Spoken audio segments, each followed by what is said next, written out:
gloomy night, there were 8 handhelds all ready for a fight. But little did they know, the Retrotech dad lined up 8 spooky delights. Because on this Halloween night, we come together looking for a fright. There's no wrong way to play, there's no need for dismay. Because there's something for everyone here, so call upon your cupbearer and join me for some terror.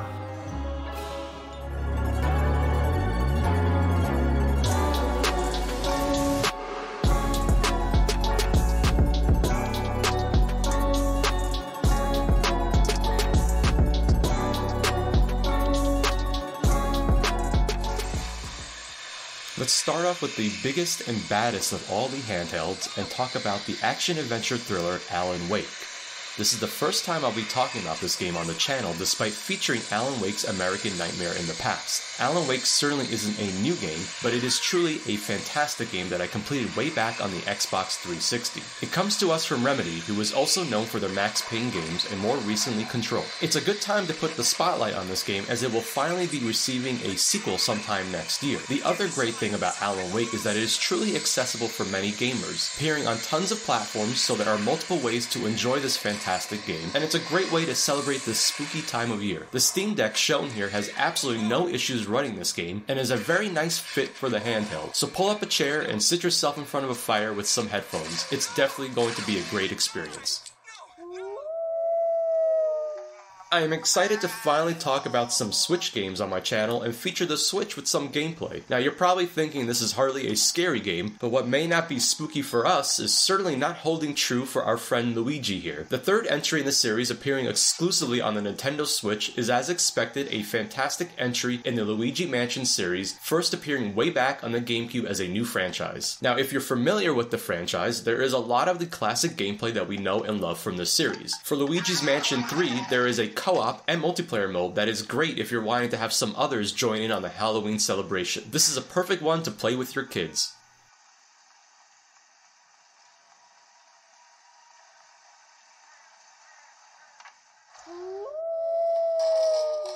Coming fresh off my in-depth look at the Logitech G, the cloud-focused handheld is making a return here, showing off its streaming chops with Xbox Game Pass Cloud. SOMA is a survival horror game from Frictional Games, who are not strangers to the genre and are responsible for other horror games like the Amnesia series. If you're unaware of SOMA, this is easily one of the top-tier survival horror games with incredible production values, including its fantastic story and voice acting. In fact, every element to this game is so incredibly well done, from the pacing, atmosphere. It's just the perfect unsettling kind of game to play during this Halloween season. Like Alan Wake, this game is available in many different ways, including here on Xbox Game Pass Cloud. So if you're subscribed to this service, you can literally play it on any device, including your phone. Definitely try this one out if you haven't played it yet.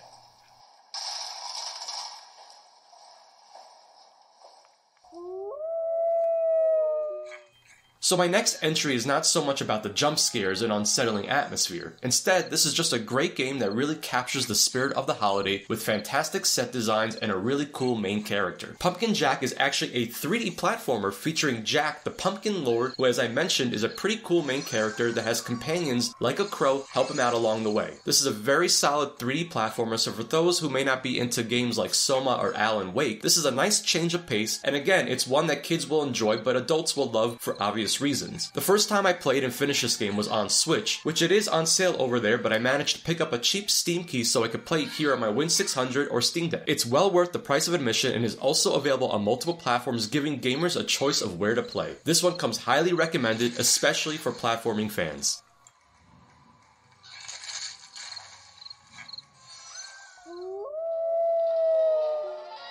Now, it's been a while since we've seen the GPD XP Plus in action, and if you're not familiar with this device, it's a real PS2 powerhouse, handling PS2 emulation incredibly well. In fact, I did a whole spread on that topic on my channel. Anyways, I thought the XP Plus would be the perfect device to feature one of my favorite and I think overlooked games from the 6th generation. The Nightmare Before Christmas, Oogie's Revenge, is a sequel to the beloved Halloween film. Developed by Capcom, and it's very obvious given that this was the time Capcom was giving us gems like Devil May Cry, which this game feels very much like. In fact, it's completely set up in such a similar way that I'd say it's basically an easier Devil May Cry with all of the wonderful aesthetics that the Nightmare Before Christmas world provides. By the way, Capcom also made a prequel to the film, which was released for the Game Boy Advance, so maybe I'll save that one for next year's Halloween special. Now, Oogie's Revenge, however, was only released on the original Xbox and PS2, so outside of playing it on those platforms, we are left with emulation. Thankfully, devices like the XP Plus and Steam Deck can handle it quite well. Here on the XP Plus, I am running it at 1.25x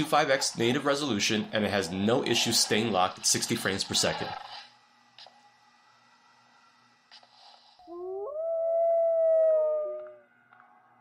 So let's go a bit more retro here and talk about one of my favorite franchises and the original entry that kicked it all off. Silent Hill shouldn't need an introduction, but here we have the first installment on the fan favorite retro handheld, the Retroid Pocket 2 Plus. This PlayStation 1 classic is just an absolutely incredible game that to this day is still considered one of the best video games ever, not just limited to its genre. This is a psychological horror game which heavily focuses on its disturbing atmosphere, narrative, and features an absolutely fantastic soundtrack. There's so much more to say about this great game, and if you haven't played it or experienced it, I'd say what are you waiting for? This is the perfect time of year to get cozy with this one. Thankfully, Silent Hill, despite being a PS1 game, is easily playable on many of our favorite retro handhelds and has received a release to the PlayStation Network and is very easy to emulate.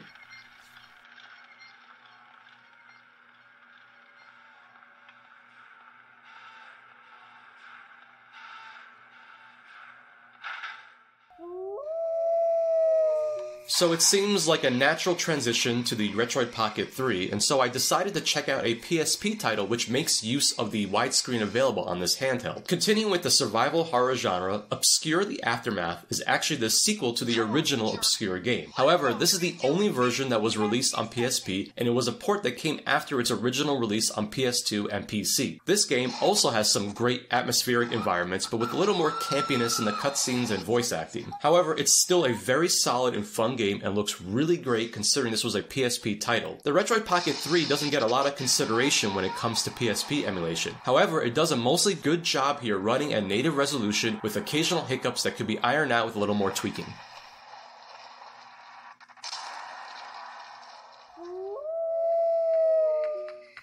Finally, saving a very special handheld for last, and another first for the channel. I am so excited to feature and talk about the PlayStation Vita. For me, and for so many others, this handheld is still loved for its compact design, fantastic display, and great selection of games and graphics. It's a real shame that Sony couldn't figure out how to market this one better, as it was a product that truly deserved better success than it received. Anyways, Yomawari Night Alone is a survival horror game that comes to us from Nippon Ichi Software, or better known as NIS, and in a cool change of pace is a 2D game. Now don't let that fool you. This game does an excellent job setting up its dark atmosphere and interesting gameplay mechanics. The story is quite good here as well, and thankfully this one isn't locked to just the PS Vita, receiving a Steam port on PC. This one received ports to Nintendo Switch and Android as well, but you might have to look around for that Android version. It's good timing to feature this one as the third game in the series, Lost in the Dark, was just recently released for PC, Switch, and PS4. And we have reached the end of this Halloween special. I hope you enjoyed exploring some great games to enjoy during this spooky time of year. Please let me know if you liked seeing multiple handhelds featured in this video, and if I should do more of these special themed videos. As always, I love reading your comments, so please share some of your favorite games to play during this time of year. This is the Retro Tech Dad. Thank you so much for watching, and happy Halloween.